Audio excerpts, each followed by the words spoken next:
चंदन कुमार की पत्नी ने की आत्महत्या या फिर थी ये हत्या, ये तो राज अब आने वाले समय में पता चलेगा, क्योंकि पुलिस हर एंगल से छानबीन कर रही है। लेकिन जो आरोप लगाए जा रहे हैं उसके बारे में थोड़ी जानकारी हम आपको देते हैं, जिसे जानकर आपको भी काफी ज्यादा हैरानी होने वाली है। नमस्कार, न्यूज़ फॉर नेशन देख रहे हैं आप और मैं हूं सानिया आपके साथ। इस मामले के दो पहलू हैं। एक तरफ है चंदन कुमार। देखिए, चंदन कुमार का कहना है कि जब वो बाथरूम में थे, नहा रहे थे, तब उनको गोली की आवाज सुनाई दी। जैसे ही वो बाहर आए तो उन्होंने देखा कि उनकी पत्नी मधु कुमारी लहूलुहान पड़ी हुई है। जिसके बाद आस पड़ोस के लोग आएगा गोली की आवाज सुनकर, और वो सब आनन फानन में मधु कुमारी को अस्पताल लेकर गए, जहां पर उसे मृत घोषित कर दिया गया। लेकिन वहीं मधु कुमारी के परिजनों और माता पिता का कहना है कि ये तो हत्या है, आत्महत्या हो ही नहीं सकता। मधु खुद को गोली नहीं मार सकती है, सरकारी पिस्टल से खुद के सीने में गोली वो नहीं मार सकती है। लेकिन वहीं चंदन कुमार का बार बार यही कहना है कि उसने खुद को गोली मारी है। लेकिन वहीं आपको बता दें कि माता पिता का कहना है कि जो एसआई है चंदन कुमार, उनका एक महिला दरोगा के साथ अफेयर था। उन्होंने शादी भी कर रखी है गर्लफ्रेंड से, और कई सारे आरोप लगा रहे हैं। क्या कुछ कह रहे हैं उसके बारे में थोड़ी जानकारी हम आपको विस्तार से देते हैं। देखिए, उनके परिजनों का कहना है कि मेरे एसआई दामाद का उसी के थाने की दरोगा पूजा से पिछले 3 साल से अफेयर चल रहा था। शादी के पहले से उसका अफेयर चल रहा था। दोनों अक्सर हाथ में हाथ डाले पूरे शहर घूमते रहते थे, एक साथ लंच डिनर किया करते थे। दामाद ने अपने अवैध संबंध को छिपाने के लिए मेरी बेटी को मार डाला। ये कहना है मुंगेर के सफिया सराय थाने में पदस्थापित सब इंस्पेक्टर चंदन कुमार की पत्नी मधु कुमारी की मौसी रेणु देवी का। वहीं मधु के पिता का कहना है कि चंदन ने सर्विस पिस्टल से मेरी बेटी को गोली मारी है, उसका अवैध संबंध था। दरअसल शनिवार की शाम एसआई चंदन कुमार की पत्नी मधु कुमारी, जिसका उम्र महज 29 साल बताया जा रहा है, उसका शव ही उसके ही बेडरूम से मिला। पति की सरकारी रिवॉल्वर से उनके सीने में गोली लगी, जो आर पार हो गई। महिला का घटना के 20 घंटे बाद अंतिम संस्कार कर दिया गया है। ससुर ने मधु को मुखाग्नि दी है। घटना को लेकर मीडिया से बातचीत की गई। तो देखिए, मीडिया की टीम ने जिला मुख्यालय से 5 किलोमीटर दूर एसआई के किराए के मकान पर पहुंची थी, और मकान के बाहर करीब 20 से ज्यादा पुलिस तैनात थी। घटना स्थल वाले कमरे को पूरी तरह से सील कर दिया गया था। मधु के पति चंदन को पुलिस ने जेल भेज दिया। वहीं मकान मालिक किसी को घर के अंदर घुसने नहीं दे रही थी। इसके बाद तुरंत पोस्टमार्टम हाउस पहुंचा गया, जहां महिला के माता पिता बेटी के शव को देखकर रोए जा रहे थे। एसआई का कब से चल रहा था अफेयर, ये बड़ा सवाल है। देखिए, पत्नी को अवैध संबंध के बारे में कैसे जानकारी मिली, ये भी पूछा जा रहा है। तो उस दिन ऐसा क्या हुआ कि सर्विस पिस्टल से गोली चली और मधु की मौत हो गई, ये सारी जानकारी लेनी है। तो देखिए, मृतका के पिता रंजीत कुमार ने बताया कि साल 2017 में मधु ने 12वीं पास करने के बाद पटना में ग्रेजुएशन में एडमिशन लिया था। इसी दौरान वह बीपीएससी की तैयारी के लिए कोचिंग भी कर रही थी। उसी कोचिंग संस्थान में चंदन कुमार भी पढ़ने आते थे। साल 2018 में धीरे धीरे चंदन ने पढ़ाई को लेकर सवाल पूछने के बहाने मधु से बातचीत शुरू की। पढ़ाई की चर्चा करते करते दोनों के बीच दोस्ती हो गई, और फिर वे कोचिंग में साथ में बैठने लगे। इसी दौरान दोनों ने एक दूसरे का फोन नंबर लिया, और बातचीत का सिलसिला कोचिंग के बाहर भी शुरू हो गया। पिता ने आगे बताया कि धीरे धीरे दोनों एक दूसरे के करीब आ गए। पढ़ाई के साथ साथ वे बाहर भी मिलने लगे, और दोस्ती प्यार में बदल गई।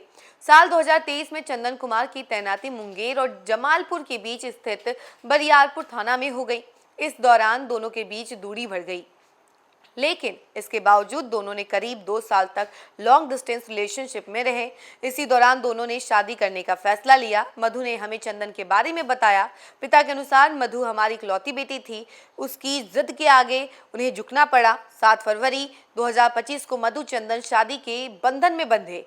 यह लव मैरिज जरूर थी, लेकिन सामाजिक रीति रिवाजों के अनुसार धूमधाम से शादी की गई। शादी में करीब 55 लाख रुपए नगद और एक 4 पहिया वाहन भी दिया गया था। मधु के पिता ने आरोप लगाया कि चंदन कुमार की पहली पोस्टिंग के दौरान ही उसके जीवन में एक नया मोड़ आया। बरियारपुर थाने में पहले से तैनात महिला दरोगा से उसकी मुलाकात साल 2023 में हुई। शुरुआत में दोनों के बीच सामान्य बातचीत थी, लेकिन धीरे धीरे नजदीकियां बढ़ने लगी। दोनों एक दूसरे के साथ उठने बैठने लगे, और उसके अलावा बाद ड्यूटी के अलावा भी मिलने लगे। इस अफेयर के बीच चंदन ने मेरी बेटी से शादी कर ली। पिता के मुताबिक उस समय तक मेरी बेटी मधु को इस बारे में कोई जानकारी नहीं थी। उसने खुशी खुशी शादी कर ली। साल 2025 के जून में चंदन का बरियारपुर थाना से सफिया सराय थाना में ट्रांसफर हुआ। इस वजह से पूजा चंदन काम के बहाने भी एक दूसरे से नहीं मिल पा रहे थे। फिर धीरे धीरे दोनों एक दूसरे से बाहर मिलना शुरू कर दिया। रंजीत कुमार के मुताबिक साल 2025 के नवंबर में मधु को अपने पति के अवैध संबंध की भनक लगी। जब उसने चंदन से इस बारे में पूछा तो शुरुआत में उसने झूठ बोल दिया। कहा, काम के सिलसिले से हमें अक्सर मिलना पड़ता है, हमारे बीच ऐसी कोई बात नहीं है। दिसंबर में 2-3 बार फिर मधु ने चंदन को महिला दरोगा को एक साथ डिनर लंच करते रेस्टोरेंट में पकड़ लिया। मधु ने इस बात का विरोध करना शुरू कर दिया। इसके बाद चंदन मधु के बीच अक्सर इस बात को लेकर बहस शुरू हो गई। मृतका की मां के मुताबिक बिटिया बताती थी कि दोनों एक ही कमरे में साथ बैठते खाते थे। रोज का यही हाल था। फोन पर भी दोनों के बीच बातचीत होती रहती थी। इसी बात को लेकर मधु को शक होता था। वह इसका विरोध करती थी। उन्होंने बताया कि मधु कई बार सवाल उठाती थी, जब यहाँ रहते हो तो फिर उससे बात क्यों करते हो, उसके साथ स्कूटी पर क्यों घूमते हो। इस पर पति उसे समझाने की कोशिश करता था, लेकिन विवाद खत्म नहीं होता था। मां ने आगे कहा कि शुरुआत में ये झगड़ा मामूली थे, लेकिन धीरे धीरे ये बढ़ते गए। पहले छोटी मोटी कहासुनी होती रहती थी, लेकिन बाद में मामला गंभीर हो गया। दोनों के बीच दूरी बढ़ने लगी। उन्होंने यह भी कहा कि चंदन मधु से कहता था, नौकरी करो, नौकरी करने वाली लड़की मुझे पसंद है, लेकिन मधु की नौकरी नहीं लग पाई। इसी बात को लेकर भी दोनों में अनबन होती रहती थी।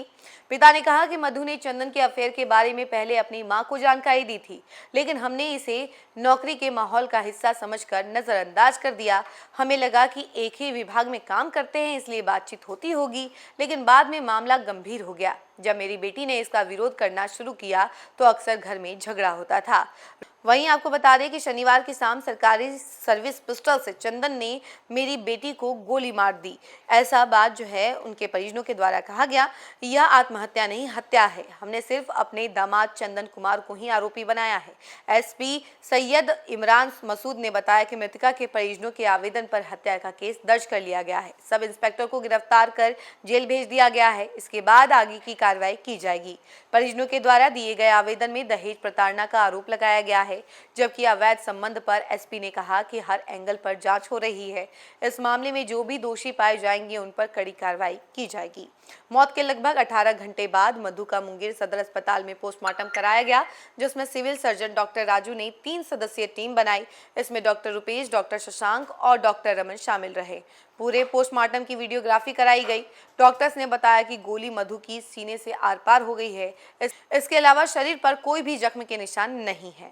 तो देखिए, परिजन और माता पिता लगातार ये बात कह रहे हैं कि एसआई ने सर्विस पिस्टल से उसकी बेटी को गोली मारी है और गोली आर पार हो गई, जिसकी वजह से मधु कुमारी की जान उसी वक्त चली गई। अब पुलिस हर एंगल से छानबीन कर रही है। दहेज प्रताड़ना का भी मामला है, तो इसका अभी एक तरीके से जांच पड़ताल चल रहा है। तो वहीं दूसरी तरफ हत्या एंगल से भी देखा जा रहा है। अब आगे क्या कुछ होता है उसके बारे में अपडेट हम आपको जरूर देंगे। फिलहाल इस खबर में इतना ही। ऐसी तमाम अपडेट के लिए जुड़े रहे हमसे और देखते रहे न्यूज़4नेशन। धन्यवाद।